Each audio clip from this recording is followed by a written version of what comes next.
Hello ladies, and welcome to my channel Better with Bree. I wanted to share with you guys an update in regards to my breastfeeding journey. I know it's been a minute since the last time I did do my breastfeeding journey, and I just wanted to make sure that I took some time out to just share with you guys where I currently am. I also felt like, I didn't see a lot of videos out there that really kind of shared the journey of breastfeeding past the first couple of months.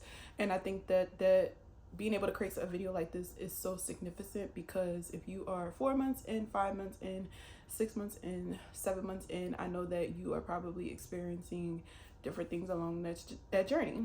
So let's talk about getting past the first couple of months. So let's go ahead and first talk about calorie intake. Now ladies, in order for you to make milk, you have to intake extra calories, and you have to make sure you stay hydrated. It is very easy to get dehydrated with breastfeeding because it's like you're pumping what you're losing liquid, and if you are losing about maybe 4 to 6 or 6 to 8 ounces of liquid, water, milk, etc. you are losing a lot, y'all. So definitely when it comes to just drinking a lot, if you can set a goal to either have about half a gallon to a gallon of water every single day. I know that seems like a lot. I feel like a baseline is about 8 cups of water a day at least. I definitely highly recommend it.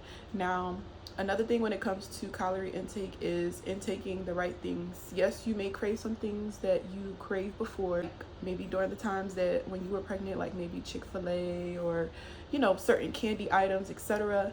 But what you eat can also have an impact on what you how much you produce. So for example, when I really needed to make sure I produced a lot, like calorie wise, food wise, I made sure I intake a lot of vegetables, leafy greens.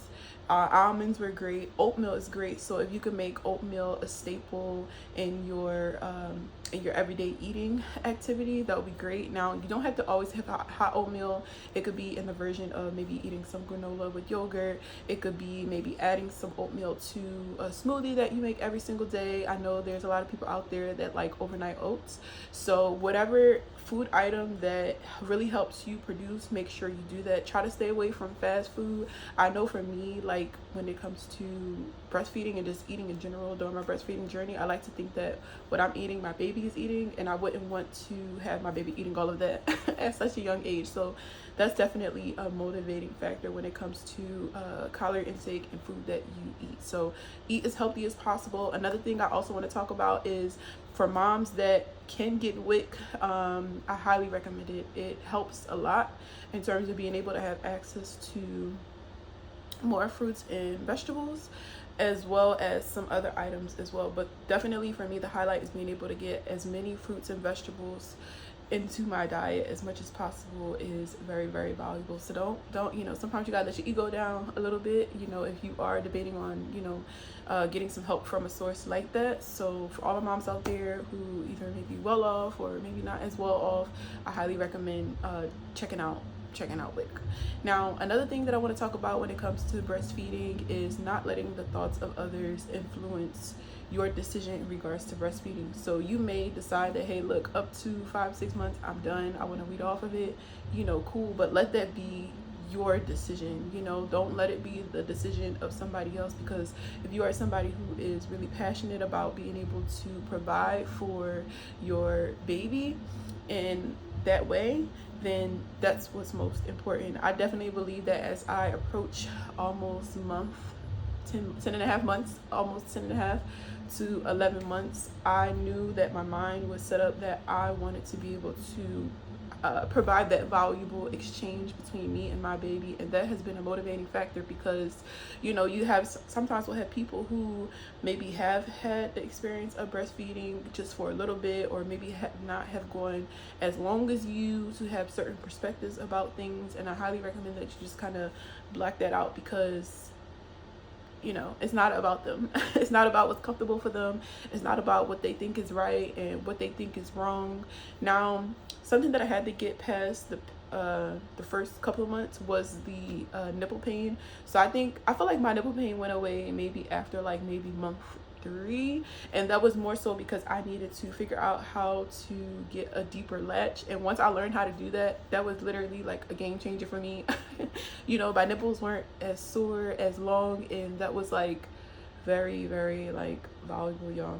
Now another thing I would recommend is that so something that I did with my baby girl is I did do a lot of breastfeeding, like breast to baby, but not, I feel like one day I was like, okay, like I'm gonna just breastfeed the whole day because I don't feel like washing any bottles. And once I did that, she literally was like hooked onto the boob. And so if you are a mom, depending on what your schedule is, it kind of worked out for me because I just work from home. But for a mom that has to go to work and the baby has to be adjusted to, you know, other people feeding the baby, I highly recommend that you alternate between the bottle and the breast. Now at nighttime, we just put it on the breast because I'm not trying to go make a bottle. You know, I may already have one prepared, may not, but I'm just gonna go ahead and put her on my breast because that way I can still get my sleep. You know what I mean? Just put her in the boob right next to me and she'll be good to go. So the next thing that I want to talk about is some of my favorite items when it comes to breastfeeding. Now, let's talk about clothes. So being able to have a bra that is breastfeeding friendly is important. I'm a person that's a huge fan of underwire bras. So being able to have access to sports bras that allow me to just either, but this one right here, I can show you guys. This is a She Fit bra. And I can literally just like lift it up and pull my breast down to either pump, to breastfeed, etc. Now, another thing that, let me just fix this. Another thing that you guys will need is nipple pads. Nipple pads are essential. I feel like my breasts don't leak as much as they like used to. Like for the first like 6 months, like I was just like, I need nipple pads. And I like personally using the reusable ones because I didn't like the idea of just like old like milk or whatever, I guess, just like sitting on my breast. So some people do use the reusable ones, so really you just kind of got to figure out what works best for you. Now the reusable ones, you probably will save a lot more money because you are just washing them and freshening them up. But because for me, once I had the reusable pad, I would just put it there and it would fill up. I was like, okay, cool. Like I'm ready to throw this away. Like I don't want to sitting on my nipple because I don't want to increase the risk of like infection or anything like that. So I would make sure that I just replace them. I think I replaced them probably like maybe 3 to 4 or 5 times a day. So you can easily get a value pack from a place like Target or a place like Walmart as well. Now, another thing that is essential is having a cover up. Now, yes, you could just pull your boob out sometimes when you just need the baby to just go on your breast. But if you are out in public, that's a little bit hard to do depending on like where you are, especially if you want to just be mindful, or you just want to not have yourself as exposed, in case somebody's not comfortable, etc. You may be in church. You want to be respectful of the elders and the people around you. So having a blanket that you could easily cover up with while breastfeeding the baby, and you can kind of like block out the distractions of anything that's happening around you and the baby, so that the baby can focus on eating. So having a cover up is essential. So sometimes I would just use a flea blanket like the girls that we have, or I would use sometimes they have the ones that kind of connect around your neck, but I just feel like that's just give me the blanket. So definitely having a cover up is essential. Now, something that is valuable as well is having a pump. I ended up using the Medulla pump. I still use it. I really like it. I did try out the cordless breast pumps, but I feel like, I don't know, the one that I had just wasn't as effective. I don't know if it just needed more suction, etc. But I did like the idea of being able to just sit down, have some self-care, and just be still and allow my body to relax like while I pump. So normally I would just be like on my phone, or I'll have like a book or a magazine, or catching up on work while I breastfeed. Or sometimes I would just sit there with some calming music just to put my body into a relaxed state. Now, something that is also important that I feel like maybe a lot of people maybe don't talk about is how stress can impact your breastfeeding.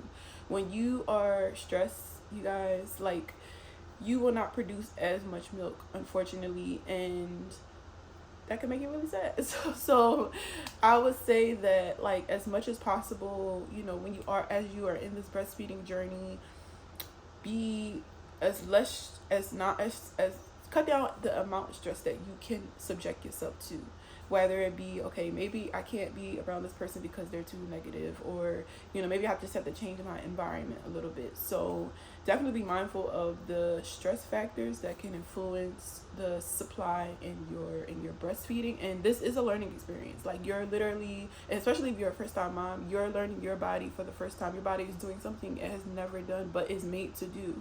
And so you kind of just gotta, like, trust the process, and everything is going to be okay. The thing that I want to mention is to not be afraid of talking to your doctor or your child's pediatrician. It just so happened that Harmony's pediatrician was also a lactation coach. So, you know, anytime I had a question in regards to breastfeeding, especially in the beginning, I just would ask her about it. And what's nice about that is that because she's a lactation coach, she literally is bringing real knowledge to the table. She's not just bringing her personal opinion. And then if she have kids, you know, like, she also has the experience of breastfeeding, and I believe she does.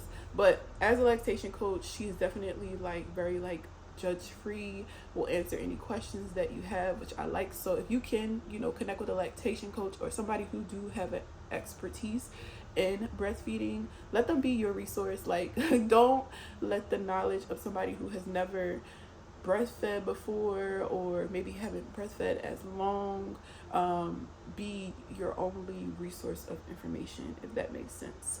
So I think that's it. All right, y'all, so I'm gonna go ahead and wrap up this video. I think I kind of covered everything that I wanted to cover. We have about, what, a month and a half left of breastfeeding, and then I will be, you know, slowly weaning her off. I think it's going to take a little bit of time, but I don't think it's going to take long.